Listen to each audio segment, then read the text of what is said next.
So right now, all the talk is the NBA draft. And Ace Bailey is definitely on the forefront because he did not want to get drafted to the Utah Jazz. And so social media is just kind of blown up all over the place about it.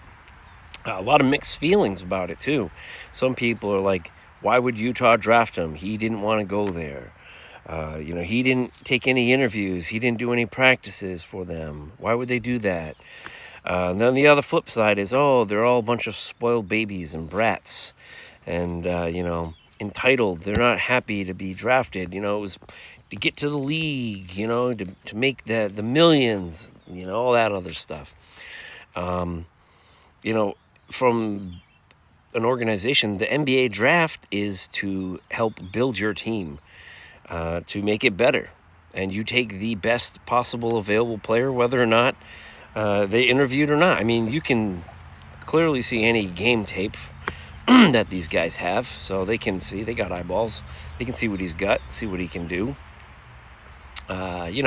Whatever. But the problem is that these athletes now, they're coming into the NBA draft already worth millions of dollars. These NIL deals are worth millions for some of the guys.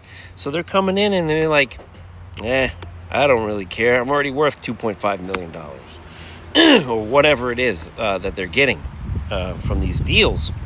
The other flip side of that is a lot of these athletes, they are already coming from parents who were already like previous NBA players or previous professional athletes from different sports and various other things.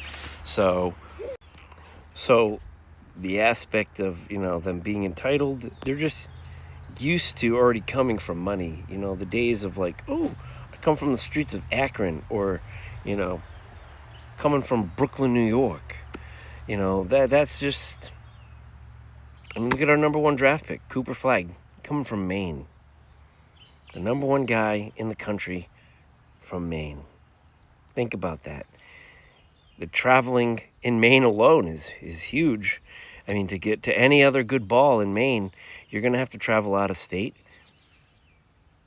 That ain't cheap. AAU travel, that ain't cheap anymore. The hotels and all these other things, and to play, costing this and that.